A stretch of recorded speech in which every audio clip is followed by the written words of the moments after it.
All right. And then we can watch. Okay, got participants. Welcome, everyone.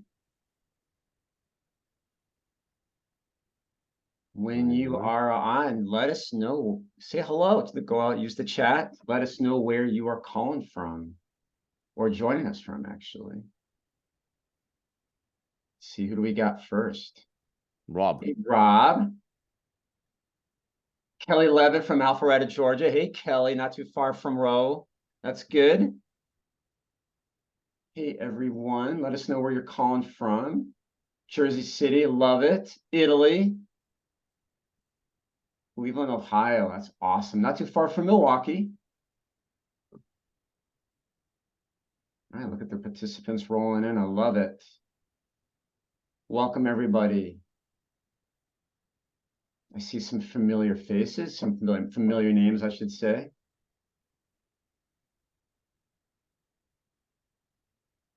And some nice diversity.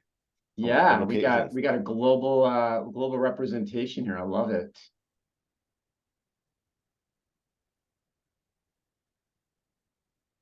I have some former students, which is kind of cool. I'm not going to lie.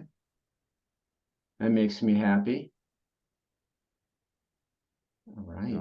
And also surprisingly memory oriented. You can remember Yes. the names. That's very That's impressive. right. I can barely remember the names of my kids, and I'm like, I have two. That's it. So. Got Scotland. I love it. Oh, Scotland. There we go. Ottawa, Canada. Boston, Massachusetts. Very good. I got married in Boston in Braintree, just outside of the city. Fun fact there. We'll give one just another minute, and then we will kick off our webinar. I love how many people we have already, guys. This is great. Oh, there you go. She got married in Maine. All right, very good. Well, exactly. Now everybody says where they got Boston. I got my wife's from Duxbury, so there you go, South Shore, and my in-laws live in Upton or Worcester, depending on which in-laws. So Massachusetts is a very fun state. Minneapolis, all right. 5.5 hour drive. This could be our next webinar question. Everybody will say where they got married from. That's right. That'll be the whole webinar. That's just get married. It'll be the whole webinar. That's it. Just like reading through a list of where everybody got married. Exactly. Exactly. All right. We'll just give everyone just one more minute. Oh, there you go. And we will. Not married. Okay, fair enough. Yes. Oh, Mary. Hey, Mary Blair. How are you? That's right. That's right. That's right. That's right. Sorry, Ro, I didn't mean to like give out where you live on the webinar. I hope I didn't just break a law. Now Kelly can come and visit since she's in Alpharetta. So Kelly will meet for lunch later. Kelly can tell you how great 280 Group is. She's been one of the biggest fans. So I haven't talked to Kelly in a while. I should probably put a note on here and just say I should bother Kelly. All right, you know what? I think we should get started. Let's do this. Who's excited? I'm excited. Happy Wednesday, everyone. All right, welcome to, or I guess good morning, good afternoon, depending on where you're calling from, maybe even good evening. Welcome to Product versus Safe. I am joined today by two amazing people, two friends, two coworkers, or former coworkers. So my name is Joe Ghali. I'm a principal consultant and trainer at the 280 Group. I will be primarily playing the role of MC, but I will be jumping in on a couple of slides. Joining me today are Elad Simon. He is the CEO and co-founder of Craft.io, as well as my good friend and former coworker, partner in crime, Rosana Johnson, who is an enterprise transformation strategic advisor with Scaled Agile. For those wondering about the 280 Group, we are an outcome-driven product management consulting and partnership organization.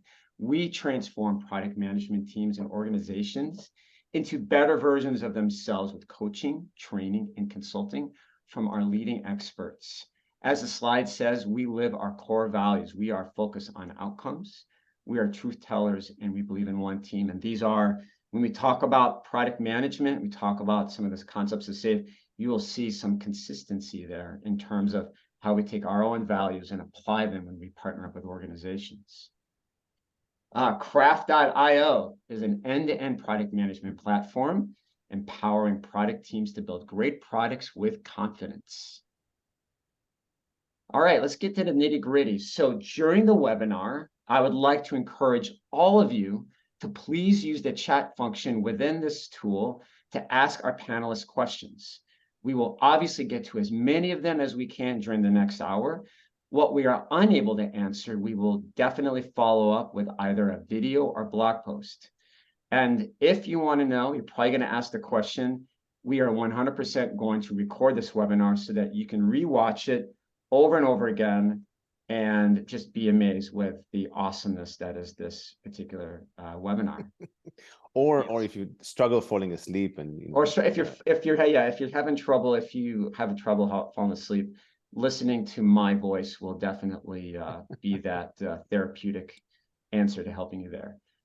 Lastly, I want to encourage you. Oh, there's a question in the chat, and it says, should you use the chat or Q&A panel? You know what? Let's Chat. use the Q&A panel. I think that would be better for the I think the only challenge with the Q&A is that then people can't see other people can't see the questions, I think. Oh, that's a good point. That's a good point, Elad. Let's go ahead and use chat. I think chat is good. Let's make it so that everyone can see it. That's a fair point.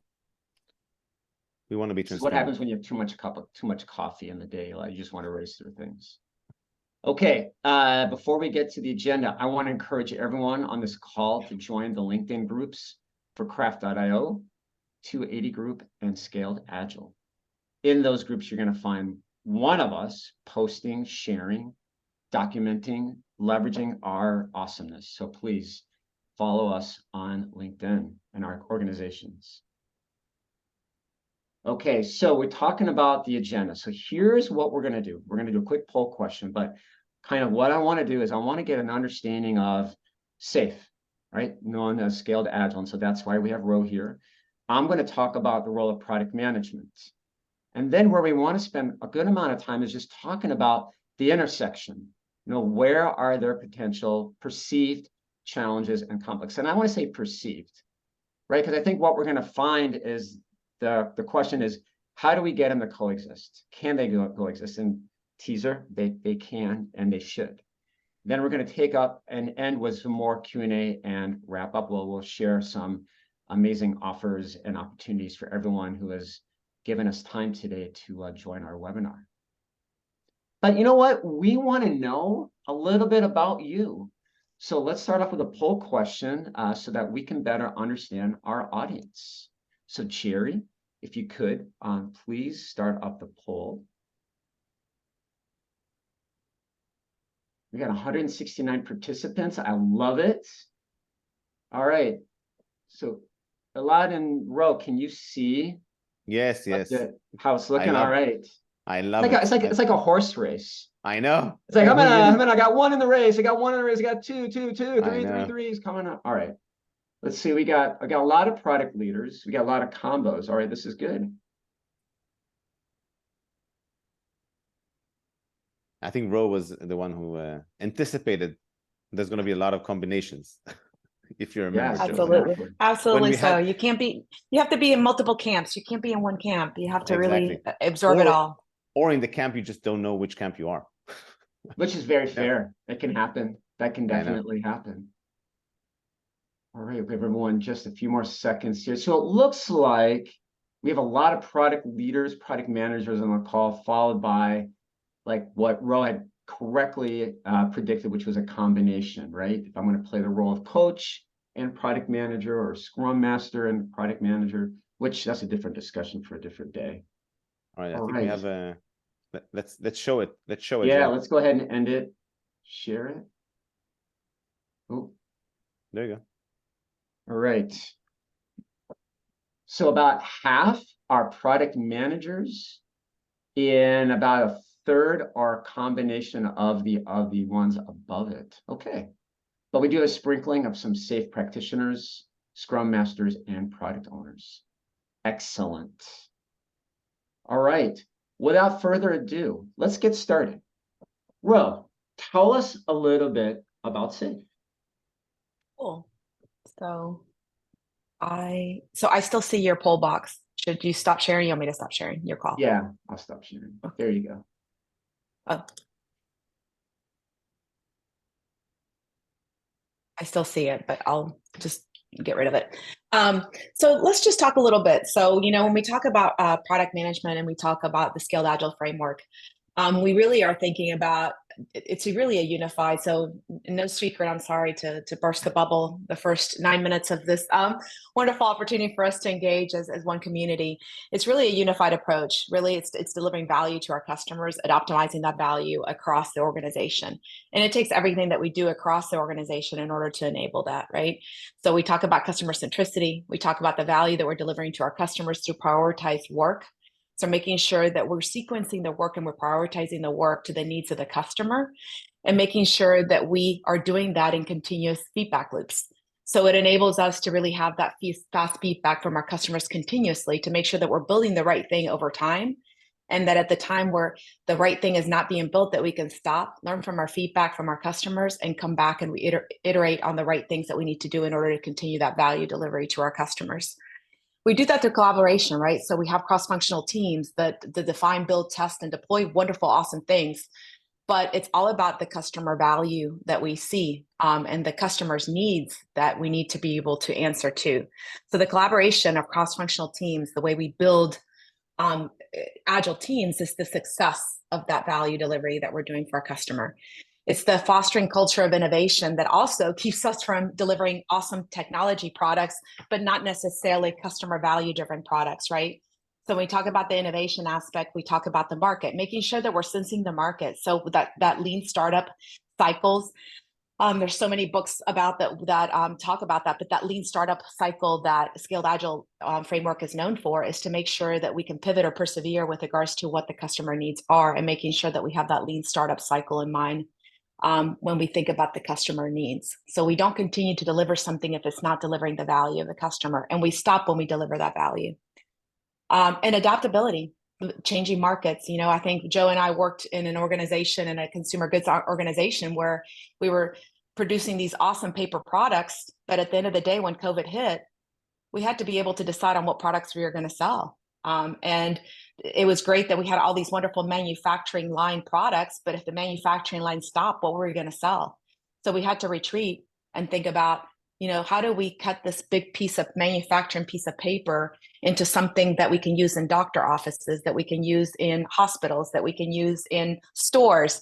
So really is to innovate and adapt the needs of the market based on what the customer needs are, right? So all those things. And then the alignment. I mean, in order for us to be able to deliver something, we have to have really true mission, vision, strategy, and the outcomes that we're trying to achieve. So without understanding the purpose of what we're trying to achieve, the who we're trying to do it for, and the what that we're going to deliver, and prioritizing that work, again, between business and IT coming together to deliver that customer-centric product, it's really hard. So you can have some really good, awesome teams that can define, build, and deploy it, individually, but it's the harmonization and the alignment and the cadence that brings those things together. And then let's not forget, because I think one of the things that we forget when we talk about Scaled Agile and we talk about any framework at all, but particularly in the Scaled Agile framework, we're bringing the lean component and we're bringing the Agile component into one. So this is where my secret sauce is, right? So I used to do black belt optimization lean work back in my days of working at, I worked for IBM for 21 years. We did a lot of lean optimization work, but we forgot the fact that we needed to align people, build synchronization and alignment into our system. So we had some really great, awesome things that we were doing to optimize and leanify our organization, but we didn't have really good cross-functional teams that could deliver on those. So we have to bring the lean and agile component into everything we do. So this is what SAFE is all about. It's really to achieve that business agility through the 7 core competencies that you see here. So customer is in the center of everything that we do. So the business agility component, in order to achieve that business agility, we take into consideration these 7 core competencies, from really constructing some really good big system solution delivery to making sure that we're product centric around customer centricity and design thinking about the continuous flow of that value that we're delivering through the cadences and the release on demand, and then talking about how do we create some really good teams that can define, build, test, and deploy with quality in mind, and making sure that we're organized around values, so we're not pitching balls across the organization and causing bottlenecks and causing stop and go. And then the lean leadership component of all those things, the continuous learning culture, organizational agility, because we continuously have to continue to build that up. It's not a one and done kind of scenario. And then again, connecting back to what are the products as an organization that we are trying to deliver to our customer? What is that product? I've worked in many organizations, and I've also now done a lot of consulting in organizations as part of my strategic advisor work. The first thing that we ask is, what are the products that you guys have? And it'd be very interesting to see the answers that we get. Number one, there's not a lot of alignment around what the products are, the why, the how, and the what, and ultimately the purpose and the mission and vision that we're trying to achieve. So I always tell people, and not that I do this as a gimmick, but I always have my mission and vision of Scaled Agile here on my computer, right? I have it in 2 stickies for that reason. And the reason why is because I look at everything that I do on a day-to-day basis with regards to how it aligns to my mission and vision. If it doesn't align, I have to question whether that work goes into my opportunities in order to do so. So the benefits of SAFE is really that customer that customer alignment, making sure that our customers are happy.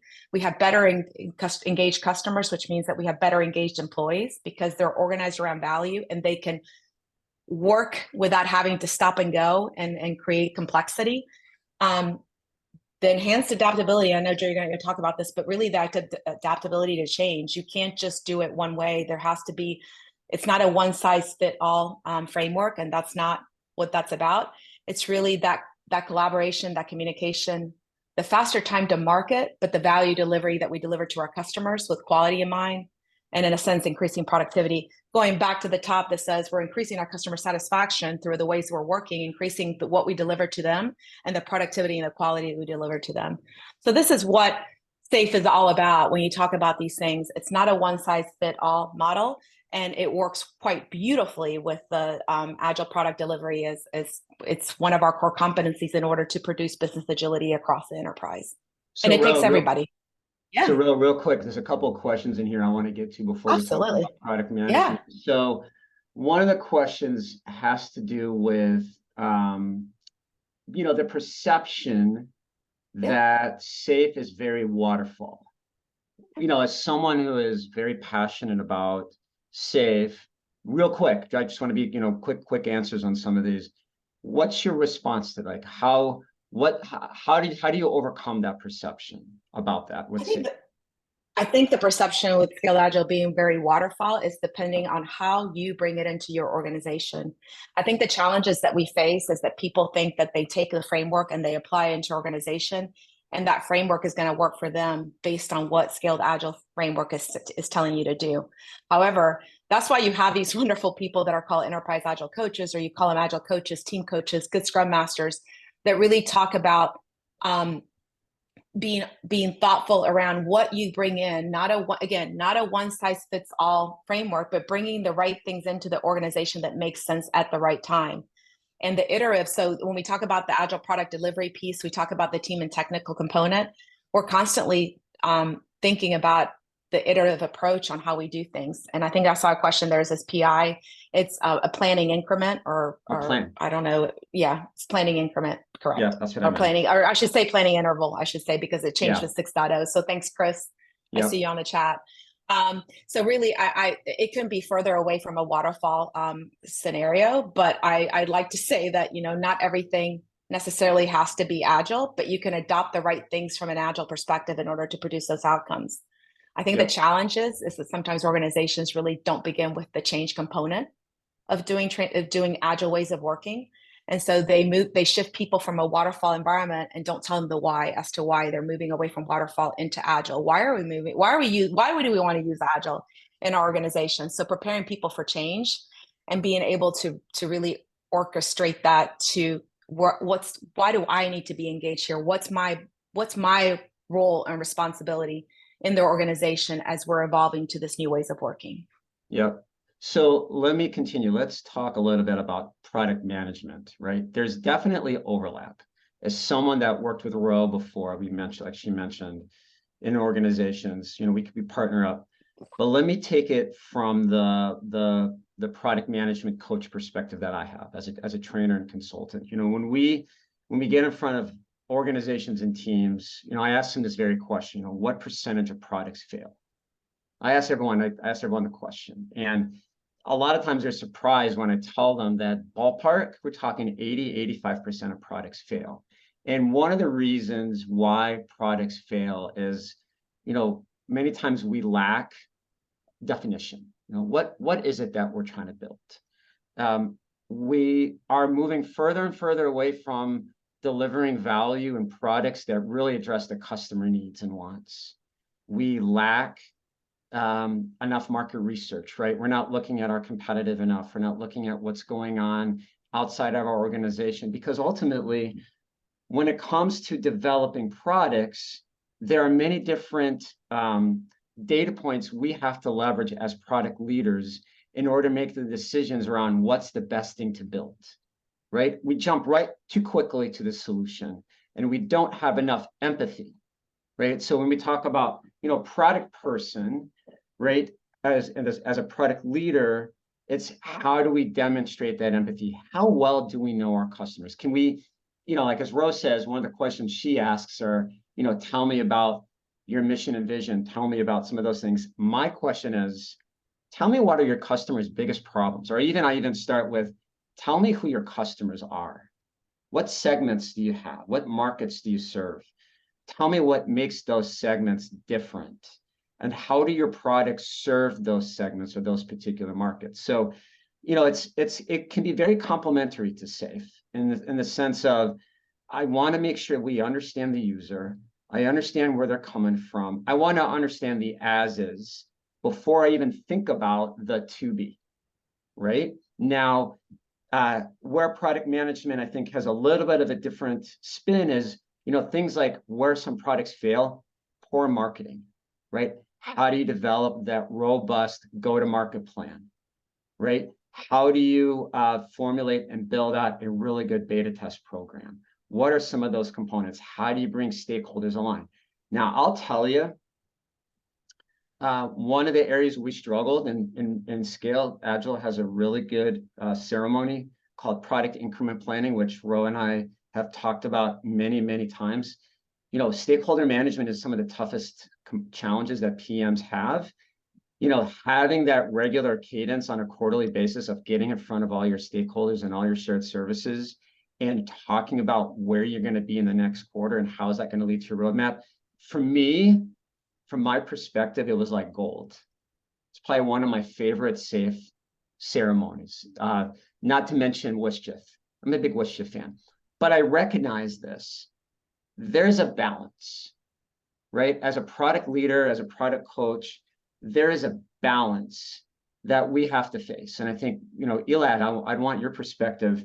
Sure. You know, when we come at it from managing products, and even Ro even said something to this effect, we have to find what works best for our organization.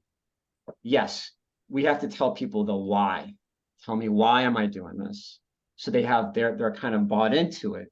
But we have to find what works well for our organization. You agree, disagree? What do you think? What are your thoughts? So a couple of thoughts, and I have one meta thought. One is, I mean, the way I define product management, at least from my very simplistic, is really like the intersect between the technology, the strategy, and the customers. Like that's it. Like, you know, there is supposed to be a person or a set of people who are supposed to make sense from what the customers need, where the company wants to go, and what the technology is able or can deliver. You know, and like that's the job, right? So, I mean, if I think of product management as a discipline rather than as a methodology, just for a moment, I mean, there's a lot of methodologies around, but I think from a product management, you know, what is it? What do product managers end up doing? This is it. It's just like they're sitting in this intersection. They shouldn't be too technical to understand customers. They shouldn't be too marketing oriented to not be able to talk to developers. They shouldn't be ignorant to the strategy, to the competitors, etc., in order to, you know, kind of like live in a vacuum. And so that's like, you know, the way, you know, the other way of defining is like, you know, a plate spinner or whatever you want to call it, like basically somebody who can juggle all these balls in a very complex environment of building software in a, you know, super competitive, super fast, etc. I think product management, unlike SAFe, by the way, has a different stance when it comes to methodologies. I think there's a lot of methodologies out there for product management, right? And I think some of them are represented by 280, some of them, and I think eventually, they have a lot of common denominators, etc., between them. But at the essence is like, try to make something that works for you. And I think what Ro was trying to, articulate earlier, and I think this is what we see in the chat right now.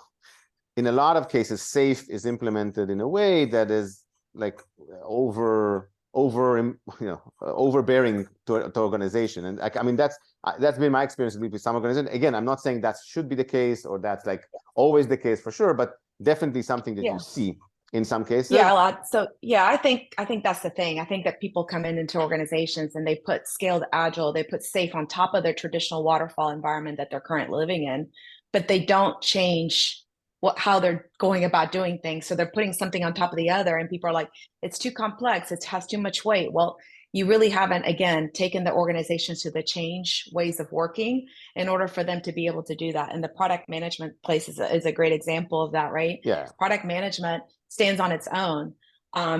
In order for you to be able to dazzle or delight a customer, you have to really be thoughtful around how you go evolving that product. But understanding your products as an organization is one of the key things that organizations skip. And also the change management component. So I think that's the thing. Defining our products is so essential, but yet nobody does it, right? And so then they're like, well, what's the product that we're trying to build? And so it should be more about what problem are we trying to solve for, though. I think it's even before that, Ro. It's not so much what products are we building. It's more of what are the opportunities. Well, defining the products, right? Defining, it'll drive to it, right? Just bits. Absolutely. Yeah. I think you and I use that discussion quite a lot when we worked in the same organization is, what is the problem that we're trying to solve for, and for who are we trying to solve it for, and how are we going to go about doing that? So to me, it's really thinking and understanding the journey that you're taking whatever your customer is on, and then defining those products around to suit the needs of the customer. Yeah. So there's a question here. And just if I can, just to finish my thought before that. Sorry, just so I don't forget it, because it was I was amused by my own thoughts, so I'll mention it. One of the things that happened through this chat was there was probably, I don't know, maybe 15 or so questions about what is API.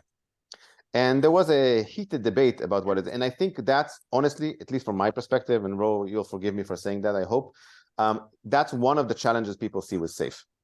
There is a lot of terminologies and language and let's say methodology around SAFe, to the point that people forget that it's a tool to serve a purpose rather than an entity on its own. I personally, before this meeting, I thought it was program increment and it's product increment, and now it's it is. I think So a lot of what it used to be program increment, but then there was a planning increment. But the whole concept is definitely not a tool, right? So at the end of the day, definitely, Scale Agile framework is definitely not a tool.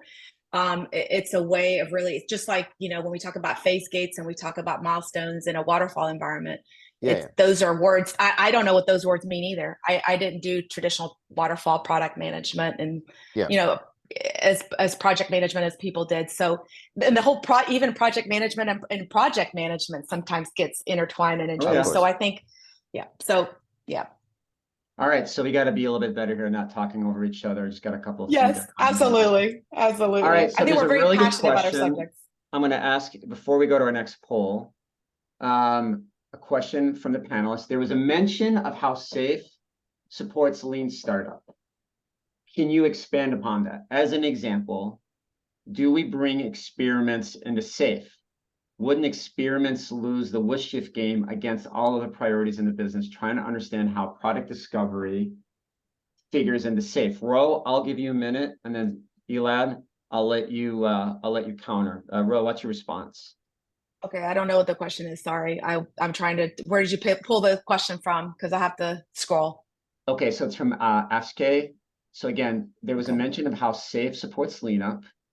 How do we bring experiments, like experimentation, into the SAFe framework? Wouldn't those experiments lose the wish shift game against all other priorities in the business? They're trying to understand how product discovery fits into it. Yeah, so I think discovery fits into everything that we do as Scaled Agile framework, right? So when we talk about the lean startup cycle, we talk about the continuous exploration and continuous delivery of that exploration. But in order for us to understand what we want, again, the why around the products that we're trying to create for our customers, why are we doing it? We constantly are into that continuous exploration. So when we talk about the infinity loops, we're constantly going in. So the design thinking approach and the way we constantly think about how we go about discovering or exploring our next opportunity and making sure that we do just enough work to understand if it's lucrative, if it's viable, if it's the product that the customer wants and needs. And then if it's not, we stop and we go to the next thing. So the continuous exploration is something that's an underpin of everything we do in the Scale Agile framework or in the Scale Agile ways of working, wherever way you want to call it. But no, the continuous exploration is one of the biggest things that we do. You pivot or persevere based on that. You do, that's the lean business case. That's the lean component of Scaled Agile, right? So you do just enough work to understand if it's something that we want to pursue. If it is, then we can do some more work around through different things. I don't want to call any particular words, but if you want to continue further on that particular feature, then you continue going in that direction. If it's something they're like, no, you know what, that's not where we were going, we stop right there and we move to the next thing. And the WSJF, when you talk of latest shortest job first and prioritization of work, that's based on once you have a lean business case, once you have what's in scope and out of scope of those things, then you can talk about prioritizing the work. But I think the continuous exploration component is something that comes before prioritization of work, making sure that we have enough information in order to evolve that to the next step, which is to actually go and work on it, implement it, and begin work on it. Yeah, if Elad, I just can, real quick, anything on that? sure. Yeah, if I can add to that, I think, and this is true, by the way, not specifically only to WSJF. There is a quote unquote bug between experimentation and prioritization frameworks in general. It could be RICE, it could be WSJF. It doesn't matter. At least on my book, it doesn't really matter. And it is eventually, I mean, the way people think about prioritization frameworks usually is quite static, as in, you put a board on and you put all the data in, and then you rank it and stack rank it by, from top to bottom, and that's your priority list. I think experimentation helps in many cases validate the numbers that you put in the table, if that makes sense. So if you want to understand what is the impact or what is the reach, you might have to do a small scale experiment and figure out how many people can this new feature actually impact. And based on that, you can iterate your next version of a WSJF board or of a RICE board to that, right? So it's not, I wouldn't think of it as, I mean, I think what the person asking the question was trying to say is basically, if I'm running an experiment, if something is very small scale, it will never win the WSJF game. Like, it will never be big enough. And I think you need to think of experimentation as ways to solidify your attributes or your numbers within that game. And think of prioritization as an iterative game. It's not like you do it, you're done, and you're moving on with your life. No, you revisit it. After you do some experiment, you revisit it again and say, actually, now that I know more information, let me revisit my prioritization and figure out whether it makes sense now that this one is at the top and this one is second and this one at third, etc. So that's how I think of experimentation. It's like it's in the in-between of the versions of the prioritization, if that makes sense. Yeah, I actually really like that, because one thing that we always talk about is there are three questions we call the product market fit. Is it valuable? Is it viable? Is it feasible? Right? And there's a good friend of mine on this. He was on the chat and he coined the phrase tiny acts of discovery. And as product leaders, we're doing tiny acts of discovery from start to finish. We're doing tiny acts of discovery in our marketing. We're doing tiny acts of discovery as we're ideating on a potential solution. So as product leaders, I think one thing that sometimes gets lost is we never stop asking why. We never stop doing these little tiny acts of discovery so that we can make better informed decisions. And when it comes to prioritization, typically when I've used WSJF, it's what are the big initiatives I'm going to work on? I've built out that business case, but before I even put it into my WSJF, I have done enough experimentation to know whether or not this is something that's viable, feasible, and valuable for my customers. Mm-hmm. So, Ro, there was another question here, and I believe the answer to that is no, but it says, going back to Ask's question, does that mean there's only one experiment or iteration per PI? The answer is no, correct? You can do multiple experiments. You can do multiple. It depends on how much capacity you want to dedicate to that piece of work. So I think that's where people use that. You can have multiple experiments in an iteration. It just depends on the capacity of the team and what they have time. And I always, from an Agile coach perspective, I always make sure that when we talk about what our people are going to do, that we're constantly thinking about how we're going to explore and innovate in that aspect. So there's not a number. It's not a one per iteration. It could be multiple. It just depends, all those things. And Joe, when you say it's feasible, it's viable, it's valuable, that's exactly what, when we talk about MVPs and we talk about the Agile work, it's all about, is it feasible? Is it viable? And does it bring value to the customer? If the answer is no, then, you need to go back. Why are we doing it? Yeah. Why are we doing it? Right. So what's the why? Right. And so this is where I think the customer and technology coming together to deliver a feasible product, a viable product, and a valuable product. So there's another good question here that says, if a company's initial waterfall culture does not become more agile by implementing SAFe, should it be called something different? This came from Brennan. I'm not sure how to answer that. Yeah, so I don't think the change component is part of the SAFe. I mean, I want to be cognizant, right? So when we talked about the scaled agile framework, we talked about change, right? Being adaptable to change. So we have to prepare the organization for change. So if you read any of the Cotter books, right, we talk about, building a guiding coalition, making sure that we understand who are the key players that have influence across the organization, that can start moving in the right direction, that can change people's minds, the whole concept of the mindset, the fixed mindset and the growing mindset. So there's a lot of, we could spend a whole 2 hours talking about the change component in organizations, but really when you come in as an enterprise agile coach and you start really thinking about how we're going to evolve and do this transformation, that I think Randy put it so eloquently, that it's bigger than just one area, one product management. When you're transforming an organization, it could be a multitude of things that you're doing, right?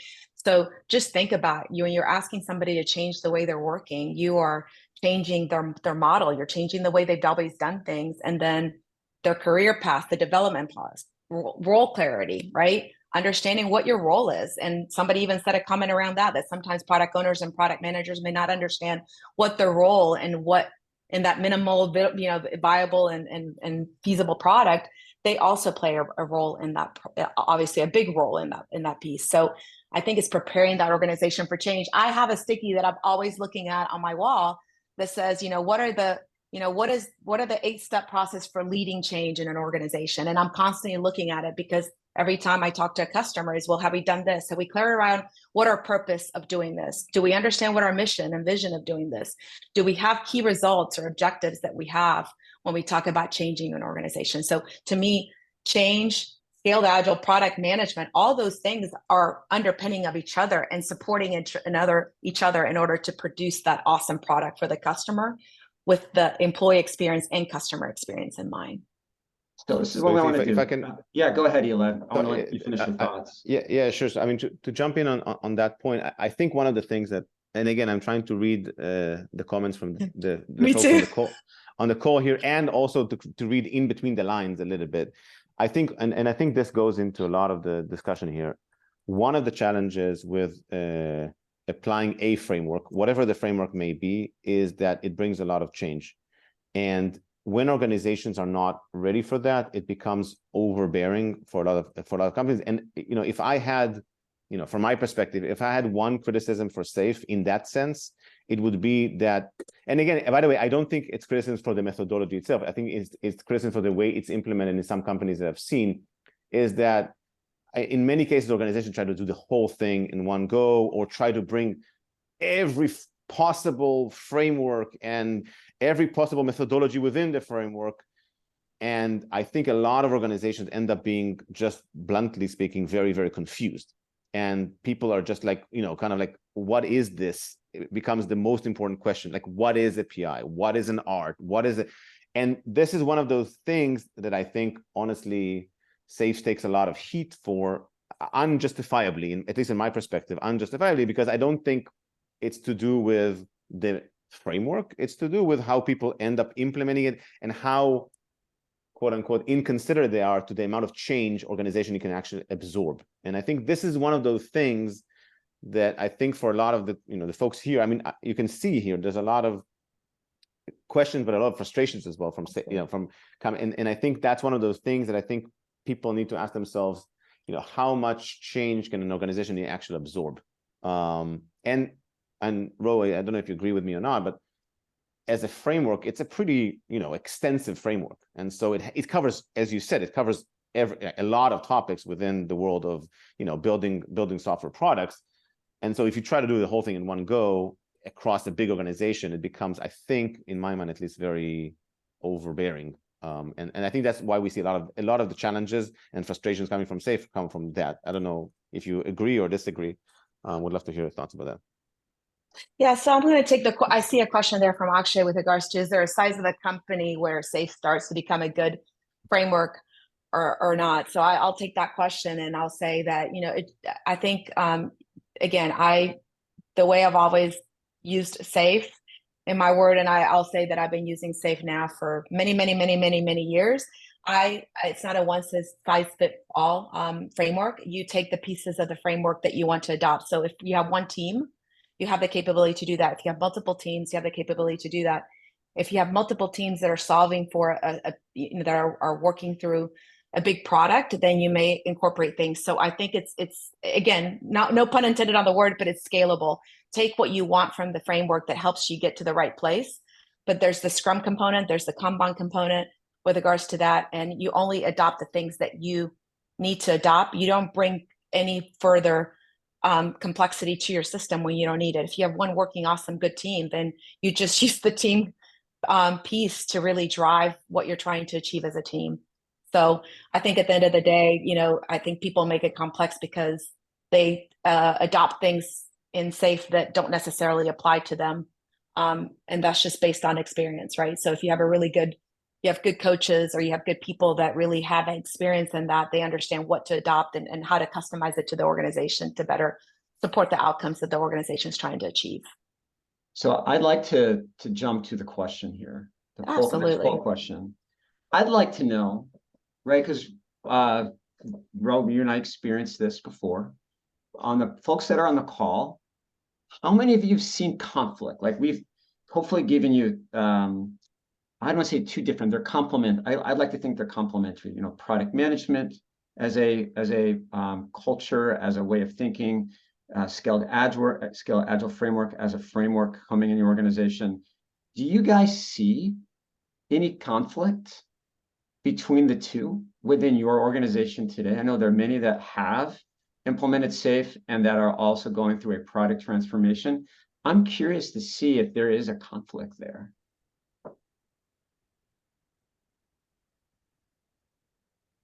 There's a great question from Ashke while we're waiting for the poll. Why does SAFe have product owner and product manager as two different roles? So Ashke, I'll answer this. That's not SAFe. That's product management. So depending on the size of your organization, and it gets less about the title and about the accountability. Somebody needs to be accountable to the strategy. Someone needs to be forward thinking, identifying 6, 12, 18 months from now. Someone needs to be on the execution who takes those problems to be solved and begins to execute it. Typically, we break that out into a product manager and product owner. That's not just a SAFe thing. That's a product management concept in general. So again, less about the title and more about someone needs to be strategic and long-term thinking, and someone needs to be tactical. Because the challenge is, if you try to do both, and you're not really good at time management, one of them is going to suffer.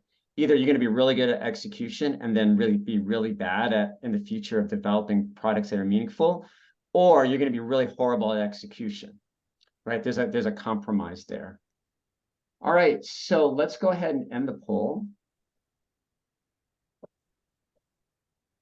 Let's see here, let's share the results, Jerry. So half, which is interesting, guys. All right, Elad, I'm interested in your perspective. Almost over half of our folks that answered this question said there are noticeable conflicts. Are you surprised by this? Not at all. Let's stop sharing it, Jared. Why are you not surprised? Well, I think eventually, when I think in general, when there are conflicting or competing frameworks in an organization, it just confuses people, and it starts creating, rightly or wrongly, it starts creating camps. And I've seen that in many organizations, that you end up having, like the safe folks and the product folks. And again, I'm not saying any of this is right or wrong. I'm not portraying a view that says, like, there is an inherent conflict between the two frameworks or the two approaches. I'm just saying, in essence, what happens in reality, and I think, the poll, again, as a small sample size, but it gives a sense that you see that a lot of companies struggle and end up like having two camps, one with more of the safe approach. And again, if you ask me my honest opinion, I think a lot of it, and I've spoken about this in previous interactions, is to do with safe ending up being implemented as a set of methodologies and ceremonies instead of the actual, the heart of the framework. And I think in a lot of cases, it just becomes more of a ceremonial framework than anything else. And I'm not saying that's what SAFE should be. I'm just saying that's how I see sometimes SAFE being implemented or absorbed by organizations. And if I can, so that's like my thoughts about, the poll. If I can just jump on one thing about product manager versus product owner, please, if you don't mind. My personal view is that I don't think this is not set in stone. Some companies, by the way, some of the most modern companies in the world don't have the role of product I think product it's owners. what is it? Many. Google won't have it. Netflix won't have it. Microsoft won't have it. They won't have the role of a product owner. It doesn't exist. And again, I'm not saying it's right or wrong. I'm saying, and Joe, I mean, your definition is, as good as any in terms of like the split of like responsibility, like tactical versus strategic. I sometimes hear the like owner of the problem versus owner of the solution. You can kind of think of like the delineation between the two roles. All I can say is that product management as a profession is still a vibrant and evolving thing. And as part of that, I can tell you, for example, Microsoft recently changed their like split out from their product management program management, and so they're introducing now program managers who are, in essence, something like a product owner but with a different title. And so what I think this does say is that everybody acknowledges that the role of product manager in its entirety is probably too much for one person. Like, you know what I mean? There's too many things you're supposed to do as a product manager to be able to just take care of everything, especially in a large organization, in a large setup. So that's kind of my 2 cents about the PM versus PO debate, which is a big debate, by the way, in many companies. So yeah, if I can, Ro, I want to hand the baton to you for just give me 1 second though, okay? Where I see we can get this resolved, and we're going to talk about alignment and all this kind of stuff and where there's conflict. If you're in an organization where there is this perceived conflict, I would encourage the product manager that's seeing it or experiencing it. I'd ask you, okay, what have you done to reach out and extend the olive branch to your safe coach, right? Ro, I hope you don't mind, but Ro and I worked together a few years ago, and the reality is her and I have very similar beliefs in terms of the role of the customer, right? You're not going to be successful unless you understand the role of the customer or understand the needs of the customer. And I think what it comes down to is, this is where tools like team working agreements, racy-daisy, okay, how can we divide and conquer? If we're all aligned on how can we best deliver value to our customer, then it should be something that should be collaborative with the two organizations. And I feel like, and I think, Ro, you would agree with me on this. I want to know your opinion. It's like egos get in the way. Egos. I want to be the superhero. I want to be the person that everyone says he or she fixed this situation, versus we're working together. Because anyone that's ever taken a class with me knows my mantra is great products come from great teams, right? I mean, Ro, how would you add on to that? I'm just looking for your perspective. I think at the end of the day, it's really about the team work and really thinking about how we organize ourselves around the value that we're delivering to our customer and putting the customer in the center of everything. So when we talk about, as rigid and as rudimentary as writing really key stories, or talking about writing features, or talking about writing things that we're going to do from objectives like OKRs and KPIs, we really have to be thoughtful around who we're going to do that for, and that's the success patterns that I see. And I've been fortunate to work in transformations where I've had just IT leading the transformation, but then I've had also where, as a change catalyst, as a change agent, as an SPC in their organization, is that I have asked, I've brought in business and IT coming together to support that work. But it all begins with teams, and it begins with the clarity around what their purpose and their role to achieve that customer need is. Yeah. So there's a good question in here from Marcia. If you could address the benefits for a company that was initially waterfall, then implemented Agile, would it be the benefit to now move to SAFe rather than using the Scrum Agile framework? That's a meaty question. So if you could address the benefits for a company that was initially waterfall, then implemented Agile, what would be the benefit to now move to SAFe rather than use Agile Scrum framework? That is a fully loaded question, Marcia. But I love your energy around that. So I think at the end of the day, right, again, regardless of what you use, there's so many different frameworks that are out there. To me, the rudimentary of everything is really understanding where your organization is currently. Why do you want to move from waterfall over to any kind of agile ways of working? Take all the said frameworks that you have, and then really understanding the why for the change, and making sure that the leadership really is bought into that change and is leading that change. And I think somebody said that there's always the tension between change and transformation up above in one of the things. But I'd like to either introduce the question more so around, why do we want to move from a waterfall organization? There's got to be a why.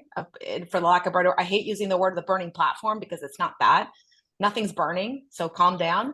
But it's really, why do we need to change? And then building from that is what works best for our organization in order to achieve the outcomes that we want to achieve for again, I'm going to say it again, for our customers and for our employees. Because when you put those things together, that's what the core competencies for Scaled Agile are, is building everything around our customer and our employees' experience, and making sure that we're being thoughtful around scaling when we need to scale, but only scale when it's because we need to in an organization. So when I worked at IBM, we were 450,000 people globally. So we couldn't use a Scrum framework. It didn't work, right? So that's one of the things that were lessons learned initially, very, very early on at IBM. So what could they use to really scale that at a higher level, incorporating the lean component or the black belt lean optimization work that we did alongside Agile. Yeah. And Marcia, offline, happy to have some really good engaging conversations. You have my information here, but happy to whatever you need. Elad, how about you? Thoughts?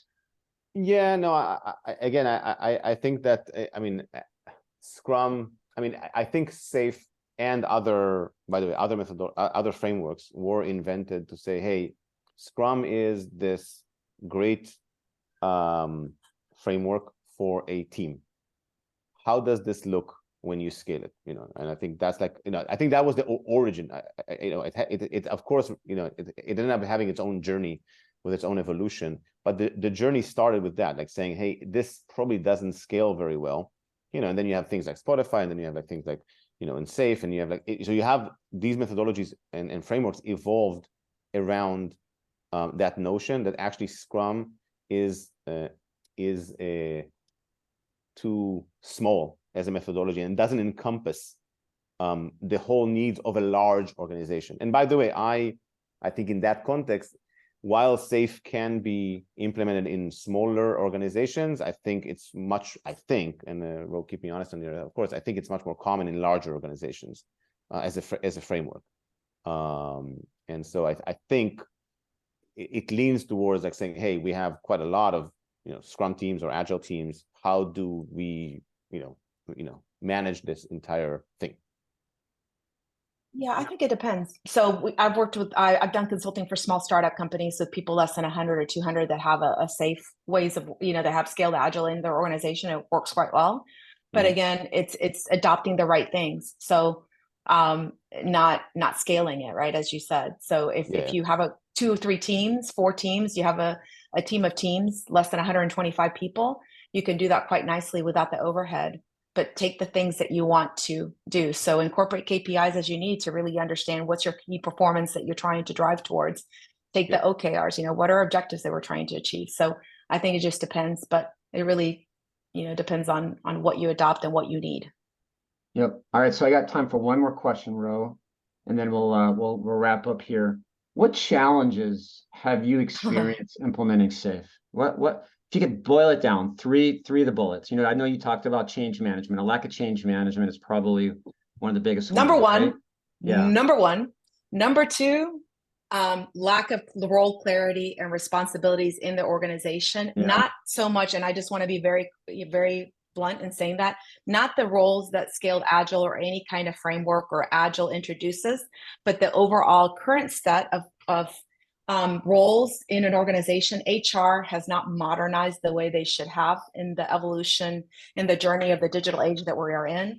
So the clarity around roles and responsibilities and how the skills of Agile in every role that we do in an organization is essential to the success of any kind of Agile transformation. So I'm going to say that again, because it's not just Agile roles, but it's the skills around Agile components from a VP to CIO to a CDO.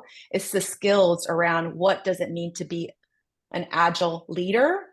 And then, yes, the roles around product, like I think we had a lot of questions around product owners, product managers, team coaches, scrum masters, all those things, making sure there's a clarity around the roles and a clarity around the career development of those roles. So people feel included and change is not being done to them, but they're part of the change and we're communicating. And communication, number 3. Number 3, lack of clarity in communication and continuous communication. So just when you think you've just started to communicate, you start all over and communicate. And that's where OCM and Agile come together as one unified organization alongside HR to really then drive that continuous change and evolution in the career path. How we incent people is another wonderful key topic that we could go on for hours around, all those things. So it's all up to me. Those are my key things that I would say: change, clarity and roles and responsibilities, Agile skill sets, and then modernizing the way we think about incenting our people so they're incented to work as a team and not as an individual contributor. Yeah, you'd be shocked, everyone on this call, that those are the same challenges that product transformations fail as well. It's the same thing. Right? If we don't have clarity on the why, what happens if we don't change? What's happening today? Getting clarity, like whenever I go in and I do coaching or consulting, it's the same. Role clarity, these are all things that get in the way of transformation. You just got to understand why. We got to remember to put the customer at the center. And by the way, that customer can be somebody internal. It doesn't have to be somebody that actually pays for your service or pays for something. Anybody that consumes value from something you build is a customer. So Elad, as I wrap up, any more thoughts from your perspective? Well, I have many thoughts. That's a very problematic question to ask me. But I think if I had to again, looking down at this whole discussion, which I think was very interesting, at the end of the day, I think a lot of cases, and enterprises, and specifically large enterprises, adopt things without giving it enough thought as to what do they need, what are they trying to achieve with this change, etc. And as a result of that, we end up with a lot of mess in large organization and a lot of conflicting views about that. And again, and this is my I'm holding to my guns on that one. I do think that SAFe can bring with itself quite a lot of terminology and ceremonies to the level that it could be quite overpowering for some organizations to adhere.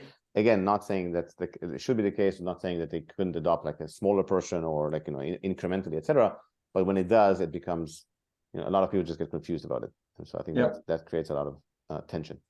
Right. So thanks, Elad. I didn't mean to talk over you. No, go for it. So the topic on product manager versus product owner. I'm sharing with you guys an offer. We have our optimal product management class, our agile product management class. That's a topic we do a deep dive into. So when we talk about the fundamentals of product management, if anyone's interested on this call, we have a special offer for $500 off. We also have a product persona pack, like our toolkit.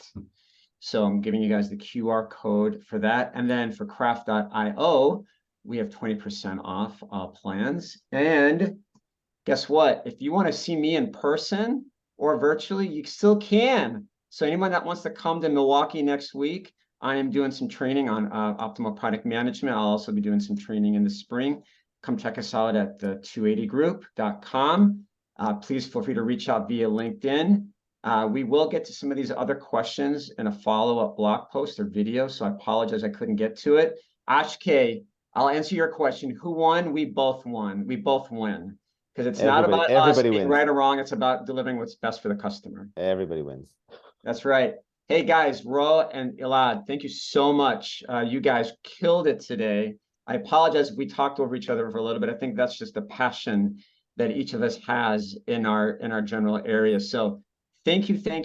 You guys all rock. I'm so grateful. And everyone on the call, have a safe and wonderful holiday. Be safe wherever you are if you're traveling. Enjoy time with your family. And let's have a happy new year and start off the year on a really great note. Thanks for having us. And thanks everybody for the great discussion. Thank you. Kelly, see you in Alpharetta soon. All right.